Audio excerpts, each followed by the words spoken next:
2026 নিৰ্বাচনলৈ মাজত মাত্ৰ কেইটামান মাহ বাকী। ইতিমধ্যে ৰাজ্যৰ হাটে বজাৰে কেৱল ৰাজনীতিক লৈ চৰ্চা কৰা দেখিবলৈ পোৱা গৈছে।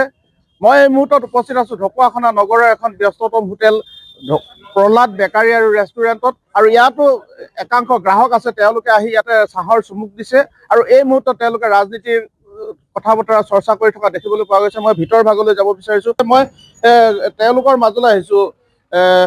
পোনে পোনে আপোনাৰ কাষলৈ আহিছো। যিহেতুকে অসমৰ যিটো এতিয়া বৰ্তমান ৰাজনৈতিক প্ৰেক্ষাপট, এই ৰাজনৈতিক প্ৰেক্ষাপটটোক লৈ আপুনি সন্তুষ্ট নে বা কি হোৱা ধৰণে আশা কৰে? 26ত কেনেধৰণে প্ৰভাৱ পৰিব, কি ক'ব এই মুহূৰ্তত? মইতো ব্যক্তিগতভাৱে সন্তুষ্ট নহয়। এইকাৰণে নহয়, এই গভৰ্ণমেণ্টৰ কিছুমান নীতিৰ ওপৰত মোৰ যথেষ্ট কুটন আছে। বিশেষকৈ এই চৰকাৰে যিটো প্ৰতিশ্ৰুতি লৈ আহিছিলে যে আত্মনিৰ্ভৰশীল ৰাজ্য গঢ়ি তুলিম বুলি কৈছিলে, কিন্তু এতিয়া দেখিছোঁ আমি যে এই চৰকাৰে অকল ক্ষমতাৰ কাৰণে হিতাধিকাৰী নিৰ্মাণ কৰি এটা ভোট বেংক তৈয়াৰ কৰি পুনৰ ক্ষমতাত আহিব খুজিছে। যে বেনিফিচাৰী বনাই এখন ৰাজ্য কেতিয়াও এটা আত্মনিৰ্ভৰশীল ৰাজ্য হ'ব নোৱাৰে, সেইটো আমি জানো। আৰু লগতে সেইটো ক'ব বিচাৰিছোঁ যে এতিয়া সাধাৰণ শ্ৰেণীবিলাকৰ, বিশেষকৈ এই চৰকাৰখনে যিটো ঋণ লৈ চলাই আছে, সাংঘাতিক ঋণ লৈ চলোৱাৰ পৰিপ্ৰেক্ষিতত এতিয়া আমাৰ গোটেই অসমৰ জনসাধাৰণৰ এটা বন্ধকত আছো বুলি আমি ভাবিছোঁ মানে। কাৰণ এইকাৰণে কৈছোঁ যে প্ৰতিটো ইহুললৈকে এতিয়া মানে কমেও 40-50 হাজাৰ এতিয়া বোজা আমাৰ ওপৰত পৰিছে, মূৰৰ ওপৰত। গতিকে যে সেই অনুপাতে আমাৰ ক্ৰয় ক্ষমতা নোহোৱা হৈ গৈছে সাধাৰণ শ্ৰেণীবিলাকত। হয়, বণিক গোষ্ঠীবিলাকৰ হয়তো বেনিফিট হৈছে এই চৰকাৰৰ দিনত, কাৰণ বিশেষকৈ কৰ্পৰেট গোষ্ঠীৰ লগত আলোচনা কৰি গোটেই তেওঁলোকে পলিচি কৰা যেন লাগে। সেইকাৰণে কেনেকৈ শোষণ কৰিব লাগে, কেনেকৈ শোষণ চলাই আছে বণিক গোষ্ঠীসকলে, সেইখিনি আমি দেখিবলৈ পাইছোঁ।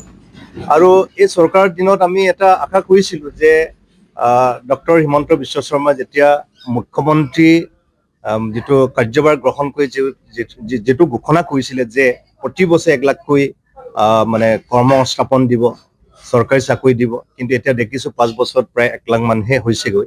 যে এতিয়াতো আমি দেখিছোঁ অসমত সাংঘাতিক নিবনুৱা সমস্যা বৃদ্ধি পাইছে। প্ৰায় 40 লাখতকৈ ওপৰত এতিয়া নিবনুৱা সমস্যাই ইতিমধ্যে মানে ৰেজিষ্ট্ৰেশ্যন কৰা, মানে পঞ্জীয়নভুক্ত 40 লাখতকৈ ওপৰত গৈছে। গতিকে সেই ফালৰ পৰা চাবলৈ গ'লে অসমখনৰ যিটো উন্নতিৰ কথাখিনি আমি এতিয়া বিশ্লেষণ কৰিবলৈ সময় আহ্বান কৰিছে যে কোন দিশে আমাৰ অসমখন উন্নতিৰ পথত। যদি এই মুহূৰ্তত যদি কওঁ, ঢকুৱাখানাৰ যিজন বৰ্তমানৰ বিধায়ক, তেওঁৰ কাম কাজক লৈ আপুনি সন্তুষ্ট নে বা 26ত কেনেধৰণৰ প্ৰভাৱ পৰিব? না, তেখেতৰ সকলো কাম আমি বিৰোধিতা কৰিব নোৱাৰোঁ। তেখেতে আমাৰ বৰ্তমানৰ ঢকুৱাখানা সমষ্টিৰ যি বিধায়ক নৱ কুমাৰ দলে কিছুমান কাম কৰিছে, সেইটোতো আমি অস্বীকাৰ কৰিলে নহ'ব। তেখেতে ৰাস্তা পদূলিৰ কাম কিছু কৰিছে, আৰু তেখেতৰো কিছু দুখ আছে। যে তেখেতৰ দুখটো কি, এতিয়া যিটো তেখেতে যিবোৰ তেখেতৰ দলীয় কৰ্মকৰ্তা যেনেধৰণে পঞ্চায়ত ব্যৱস্থাত যেনেধৰণে তেখেতসকলে নেতৃত্ব দিব লাগে, আৰু তেখেতৰ পঞ্চায়তী ৰাজ মিনিষ্টাৰ হওঁতে আমি দেখিছোঁ তেতিয়াও কিছুমান মানে ধৰক নিয়োগ যিটো মানে চাকৰি দিয়া সম্পৰ্কত তাতো কিছু বেমেজালি হ'ল। আৰু তেখেতে যেনেধৰণে সঠিকভাৱে নেতৃত্ব দিব লাগে, হয়তো কিছুমান তেখেতৰ লগত থকা হয়তো তেখেতৰ পৰামৰ্শদাতা থাকিলে কিছু দিক নিৰ্দেশনা আৰু দিয়াটো প্ৰয়োজন আছে, যে হয়তো ৰাইজে সেই কথাটো বিচাৰ কৰিব। মই ব্যক্তিগতভাৱে যিহেতু মই বিশেষকৈ বিজেপি বা এই চৰকাৰৰ কিছুমান নীতিৰ কথাটোৱে মই ক'ব বিচাৰিছোঁ যে এই বিজেপি যি বক্তাসকলে, বিজেপি নেতৃত্বই সাংঘাতিক উগ্ৰ যিটো সাম্প্ৰদায়িক বক্তব্য যিটো প্ৰদান কৰি থাকে, তাত মই যথেষ্ট ক্ষুণ্ণ হওঁ। সেইকাৰণে যে মানৱতাৰ ওপৰত যথেষ্ট তেখেতসকলে আঘাত সানি আছে। গতিকে সেইটো হ'ব নালাগে, যে এটা মানৱতাৰ দৃষ্টিভংগীৰে চৰকাৰখন জনকল্যাণৰ কাম কৰিব লাগিব, সেইখিনি আমি আশা কৰোঁ। আৰু সেইটো ক'ব বিচাৰিছোঁ যে বিশেষকৈ আমাৰ ঢকুৱাখানাটো পিছপৰা এটা সমষ্টি। ইয়াতোতো আমাৰ 70% কৃষক ৰাইজে কিমান উপকৃত হৈছে তেখেতৰ নেতৃত্বত, সেইটো আমাৰ প্ৰশ্ন আছে। গতিকে তেখেতে যিবোৰ আঁচনি এতিয়া ৰূপায়ণ কৰিছে, সেই আঁচনিবিলাক সাংঘাতিক ৰাজনীতিকৰণ কৰা হৈছে বুলি আমি শুনিবলৈ পাইছোঁ। গতিকে সেইবিলাক তেখেতে এইখিনিয়ে 26ত তেখেতক অকণমান বিপদত পেলাব বুলি আশা কৰে নেকি? এই ক্ষেত্ৰত যদি শক্তিশালী বিৰোধী পক্ষৰ পৰা যদি প্ৰাৰ্থী যদি ওলায় তেতিয়াহ'লে তেখেতো ডেফিনেটলি 15 বছৰ এজন বিধায়ক হিচাপে তেখেতৰ নিশ্চয় প্ৰতিষ্ঠান বিৰোধী দৌ কম বেছি পৰিমাণে থাকিবই। গতিকে তেনে ক্ষেত্ৰত হয়তো আমি কেণ্ডিডেট যদি উপযুক্ত কেণ্ডিডেট যদি বিৰোধী মঞ্চৰ পৰা যদি ওলায় তেতিয়াহ'লে হয়তো তেখেতৰ বিপদ নহ'ব সেইটো বুলিতো ক'ব নোৱাৰি, কাৰণ প্ৰতিটো নিৰ্বাচনেই এটা গুৰুত্বপূৰ্ণ। গতিকে প্ৰতিটো কেণ্ডিডেটৰ কাৰণে মানে গুৰুত্বপূৰ্ণ হ'বই। তেখেতে কি কাম কৰিলে কি কাম কৰিবলৈ আছে সেই কথাখিনিও কেতিয়াবাই লঘু হৈ পৰে। হয়, ইয়াতে আৰু এজন লোক আছে, মই তেখেতকো মই জানিব বিচাৰিম বৰ্তমান ৰাজনৈতিক প্ৰেক্ষাপটটোক লৈ আপুনি সন্তুষ্ট নে বা ভৱিষ্যতে কেনেধৰণৰ 26ত কি ধৰণৰ প্ৰভাৱ পৰিব, কি হ'ব বুলি আশা কৰে? বৰ্তমানৰ যিটো প্ৰেক্ষাপট আছে তাক লৈ মই বেছি সন্তুষ্ট বুলি ক'লেও ভুল হ'ব, কিয়নো চৰকাৰে প্ৰথমে যেতিয়া নিৰ্বাচনৰ অৱতীৰ্ণ হয় তেতিয়া তেওঁলোকে ছমাহৰ 6 জনগোষ্ঠী জনজাতিকৰণ কৰিম বুলি কৈছিল, কিন্তু সেইটো এটা ভেকু ভাওনা যেন আমাৰ অনুভৱ হ'ল, কিয়নো এতিয়া 26ত ইলেকশ্যন পাব, তেখেতলোকে কিন্তু সেই মানে কামটো এতিয়াও মানে সম্পূৰ্ণভাৱে কৰি তুলিব পৰা নাই। এতিয়াও সেই বস্তুটো এতিয়া মানে কেন্দ্ৰত উপস্থাপন হৈছে, তাৰ কোনো ফুলফিল হোৱা নাই। লগতে এটা কথা চৰকাৰখনক ক'ব পাৰি যে তেখেতলোকে যোনটো চাকৰিৰ ক্ষেত্ৰত কৈছিলে সেই ক্ষেত্ৰত অকণমান ভাল কাম কৰিছে বুলি, পূৰ্ব চৰকাৰৰ প্ৰতি এইবাৰ অলপ ভাল কাম কৰিছে বুলি ক'ব পাৰি। কিন্তু যদি চৰকাৰে 6 জনগোষ্ঠী জনজাতিকৰণটো যদি অতি শীঘ্ৰে নকৰে ন, তেতিয়াহ'লে কিন্তু নেক্সট 26ৰ ইলেকশ্যনত তেখেতলোকে কিন্তু তাৰ এটা দুৰ্ভোগ ভুগিব লাগিব। অনাগত দিনত কিন্তু চৰকাৰ সলনি হ'ব পাৰে, কিন্তু 6 জনগোষ্ঠী ৰাইজে তেখেতলোক কেতিয়াও ক্ষমা নকৰিব। ঢকুৱাখনাৰ প্ৰেক্ষাপটত যদি কওঁ, যিজন বৰ্তমানৰ বিধায়ক তেওঁ শাসক দলৰে বিধায়ক, আৰু তেখেতৰ কাম কাজক লৈ আপুনি সন্তুষ্ট নে? ঢকুৱাখানা কেন্দ্ৰিক বা 26ত তেখেতে পুনৰ নিৰ্বাচিত হৈ আহিব পাৰিব বুলি আপুনি আশা কৰেনে? পূৰ্বৰ যিসকল MLA বা মন্ত্ৰী আছে তেখেতলোকক থাকি বৰ্তমান যোনজন বিধায়ক আছে তেখেতে যথেষ্ট কাম কৰা যেন মোৰ অনুভৱ হয়, কিয়নো ৰাস্তা ঘাটৰ পৰা আৰম্ভ কৰি দলং পথলৈ বহুতখিনি কাম হৈছে। হয়, কিছুমান জেগাত হোৱা নাই, হ'বলৈ বাকী আছে, কিন্তু বাকীসকলত থাকি বৰ্তমান যোনজন বিধায়ক আছে বা যোনজন মানে নেতা আছে তেখেতে যথেষ্ট কাম কৰিছে বুলি আমাৰ মানে কয়। হয়, এয়া আছিল এজন সাধাৰণ গ্ৰাহক। ঠিক তেনেদৰে অন্যান্য সকলো আছে, তেওঁলোকে ইয়াতে আহি চাহত চুমুক দিছে আৰু সমান্তৰালভাৱে বৰ্তমান ৰাজনৈতিক প্ৰেক্ষাপট সম্পৰ্কত চৰ্চা কৰা দেখিবলৈ পোৱা গৈছে। মই তেখেতসকলৰ কাষলৈ আহিছোঁ, মই আপোনাৰ কাষলৈ আহিছোঁ। বৰ্তমান চৰকাৰখনৰ যিখিনি কাম কাজ সেইখিনিক লৈ আপুনি সন্তুষ্ট নে বা 26ৰ নিৰ্বাচনত কেনেধৰণে প্ৰভাৱ পৰিব বুলি আশা কৰে আপুনি? মই এজন সাধাৰণ ঢকুৱাখানাবাসী ৰাইজ হিচাপে প্ৰায় 100% বুলি ক'ব পাৰি সন্তুষ্ট। কাৰণ আপোনালোকে নিজে প্ৰত্যক্ষ কৰিছে, এজন স্থানীয় সাংবাদিক হিচাপে বা স্থানীয় বাসিন্দা হিচাপে 2014 চনৰ পৰা আজি 2025 চনলৈকে ঢকুৱাখানাখন যি কিটো ৰূপত আছিলে আজি আৰু কিটো ৰূপত পৰিণত হৈছে। ইয়াৰ উপৰিও ভৱিষ্যতে সন্মানীয় আমাৰ বিধায়ক যি নৱকুমাৰ দলে ডাঙৰ, তেওঁ আৰু বহুত সপোন আছে ঢকুৱাখানাখনক লৈ।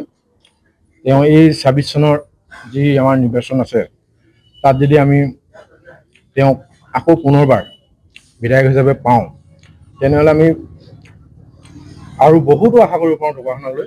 কাৰণ আমাৰ ঢকুৱাখানাখন এতিয়া গোটেই সামগ্ৰিক যিটো বস্তু মানে আপুনি পৰিক্ৰমা চাই, ঢকুৱাখানা গোটেই 126টা সমষ্টিৰ ভিতৰত ঢকুৱাখানাখন প্ৰায় মানে সকলো বিধানসভা সমষ্টিৰ ওপৰত বুলি ক'ব পাৰি উন্নয়নৰ ক্ষেত্ৰত।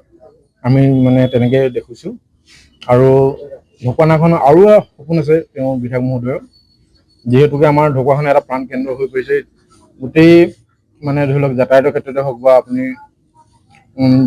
বা যিকোনো ক্ষেত্ৰতে বা আৰু ঢেৰ কিবা কিবি বাকী ক্ষেত্ৰতো বহুত মানে সংযোগলগ্ন হৈ পৰিছে। মানে 26ৰ নিৰ্বাচনত তেখেতে বিধায়ক হোৱাটো আপুনি বিচাৰে নহয় জানো? হয় হয়, মই বিচাৰোঁ। বৰ্তমানৰ অসম চৰকাৰৰ যিখিনি পলিচি, সেই পলিচিক লৈ আপুনি সন্তুষ্ট নে বা কি ক'ব এই মুহূৰ্তত? পলিচি বুলি ক'লে গোটেইখিনি প্ৰায় মানে গোটেইখিনি পলিচিৰ ওপৰতে মই সন্তুষ্ট। কাৰণ এতিয়া আপুনি চাওক যে যি নিবনুৱা সমস্যা আমাৰ, এতিয়া আপুনি নিবনুৱা সমস্যাটোকে দেখিছে, কিমান ল'ৰা ছোৱালীয়ে মেধাভিত্তিত মানে প্ৰত্যেকেই মানে আপুনি মানে সংস্থাপন পাইছে। আৰু অসম চৰকাৰৰ প্ৰায় যিমানবোৰ আঁচনি আছে মই প্ৰায়বিলাক আঁচনি মই সন্মত। হয়, এয়া আছিল এজন গ্ৰাহক। মই আন এজন গ্ৰাহক আছে, তেখেতেও ইতিমধ্যে ইয়াতে আহি চাহত জুতি লোৱা দেখিবলৈ পাইছোঁ। মই বৰ্তমান যিটো অসমৰ ৰাজনৈতিক প্ৰেক্ষাপট বা ঢকুৱাখানাৰ যিটো ৰাজনৈতিক প্ৰেক্ষাপট, এই প্ৰেক্ষাপটক লৈ আপুনি কি ক'ব বা 26ৰ নিৰ্বাচনত কিবা প্ৰভাৱ পৰিব বুলি আপুনি আশা কৰেনে? মই ঢকুৱাখানাবাসী হিচাপে ঢকুৱাখানাৰ প্ৰথম ক'ম। মোৰ কথাটো হ'ল কি, আমি হ'লো 80 দশকত জন্ম হোৱা মানুহ। আমি 80 দশকৰ আমি বহুতো ৰাজনৈতিক দল আপুনি উত্থান দেখিছোঁ, পতন দেখিছোঁ। AJP চৰকাৰৰ দিনত কেনেকুৱা ধৰণৰ অৱস্থা আছিল আমি তাক দেখিছোঁ। কংগ্ৰেছৰ অৱস্থাত কি আছিলে আমি তাকো দেখিছোঁ। এতিয়া বৰ্তমান BJP সময়ত কি আছে আমি তাকো দেখিছোঁ। এই গোটেইখিনি যদি আমি তুলনামূলকভাৱে আমি নিউট্ৰেল মানুহ হিচাপে যদি আমি চাওঁ, আমি দেখিম যে বৰ্তমান BJP চৰকাৰে যি কৰি আছে ঠিকেই কৰি আছে। আৰু আমাৰ ঢকুৱাখানাৰ প্ৰেক্ষাপটত আপোনাৰ ভৰত নৰহ আছিল আৰু MLA হিচাপে পাইছিলোঁ আমি। তাৰপিছত আমি এতিয়া বৰ্তমান আমি নৱদলৈ পাই আছোঁ। এতিয়া ভৰত নৰহ আৰু নৱদলৰ মাজত যদি কম্পেয়াৰ কৰি চাওঁ, এইটো আকাশ পাতাল পাৰ্থক্য আছে। গতিকে নৱদলে যিটো উন্নয়নমুখী যিটো কাম কাজ যিটো ধাৰা অব্যাহত ৰাখিছে, গতিকে মই নিউট্ৰেল মানুহ হিচাপে, এজন সাধাৰণ জনতা হিচাপে, আপুনি নাগৰিক হিচাপে কিন্তু নৱদলে আকৌ এবাৰ পুনৰ কিন্তু দিয়াটো আশা কৰোঁ, বিচাৰোঁ।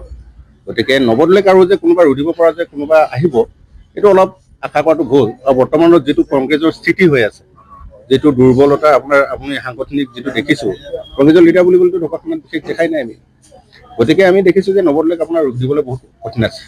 যি কেণ্ডিডেটেই নহওক, যি বিৰোধী মানে যি প্ৰাৰ্থীয়ে কংগ্ৰেছে আপোনাৰ থিয় নকৰক কিয়, নৱদলেক কিন্তু আপোনাৰ ৰাখিবলৈ বহুত কঠিন আছে। ডক্টৰ হিমন্ত বিশ্ব শৰ্মা চৰকাৰখনক লৈ আপুনি কেনেধৰণৰ কি মতামত আগবঢ়াব? আপোনাৰ ইয়াত ইছ্যুটো বহুত বেলেগ বেলেগ থাকে। আপুনি কিছুমানে কয় যে এইটো বিভিন্ন হিতাধিকাৰীক মানে হেৰি কৰি আছে। আৰু হিতাধিকাৰী কোনে কৰি আছে? BJP চৰকাৰ এতিয়া আহিছে, তাৰ আগত আপোনাৰ হিতাধিকাৰী সৃষ্টি কৰা নাছিল নেকি? আপোনাৰ বাহিৰৰ যিটো আপোনাৰ হেৰি ঘটিছে, আপোনাৰ অনুপ্ৰৱেশকাৰী চলি আছে, এইটো এতিয়াতো নহয়, এইটোতো আগৰ চলি আছে। গতিকে এইটোতো ৰোধে কৰিছে। আপুনি ভোটাৰ আপুনি নিৰ্ণয় কৰিছে। গতিকে এইখিনি ক্ষেত্ৰত আপোনাৰ তেখেতে যথেষ্ট ভাল ভূমিকা গ্ৰহণ কৰিছে, নিবনুৱাৰ ক্ষেত্ৰত ভাল ভূমিকা গ্ৰহণ কৰিছে।